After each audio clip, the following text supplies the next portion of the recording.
चलिए शुरू करते पार्ट बी। अब वर्षों की दुश्मनी भुलाकर फिर करीब आए सऊदी अरब और ईरान चीन ने कराई दोस्ती। हालांकि असलियत यह है, चीन इजराइल से डरता है, इसलिए कराई दोस्ती सऊदी अरब और ईरान की, ताकि अपना लाइन आगे बढ़ा सके। हालांकि सऊदी अरब ईरान के दोस्ती से इजराइल परेशान हुए। इसका असर इजराइल पर सीधा पड़ेगा। इजराइल ईरान को मान्यता नहीं देता है। क्षेत्रीय संघर्षों से दूर होने की स्थिति में घरेलू तौर पर मजबूत होने के लिए उसकी ओर से इजराइल में हमले तेज होंगे।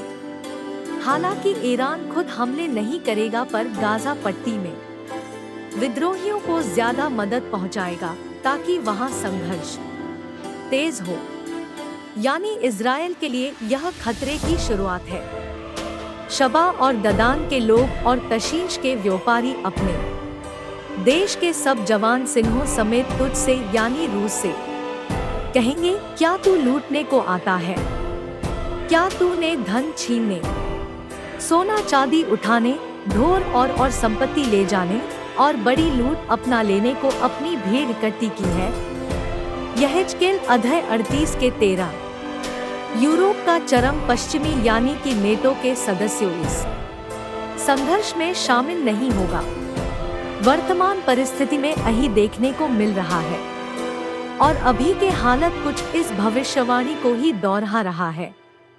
उदाहरण के लिए देखे जा सकता कि चरम पश्चिमी अर्थात नेटो के सदस्यों रूस के खिलाफ है और मुस्लिम इजराइल अर्थात यहूदी के शबा ददान अरब की खाड़ी के राज्य हैं, विशेष रूप से तेल खाड़ी राज्य है।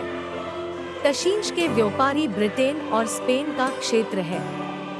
यह समझना महत्वपूर्ण है कि यहेजकेल में वर्णित युद्ध उस युद्ध के समान नहीं है जो क्लेश के अंत में आएगा, जब यीशु मसीह विरोधी को हराने और अपने 1000 साल राज्य की स्थापना के लिए वापस आएगा।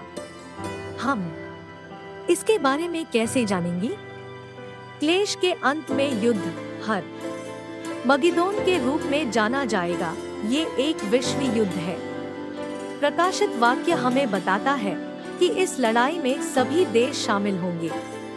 यहेजकेल में वर्णित युद्ध में इस्राएल पर आक्रमण करने वाले विशिष्ट देश शामिल है। इसके अलावा हर मगिदोन क्लेश के चरम सीमा पर होंगे। हर मगिदोन क्लेश के अर्थ क्या? यह इब्रानी शब्द हर मगिद्दोन से लिया गया है, जिसका मतलब है मगिद्दो पहाड़।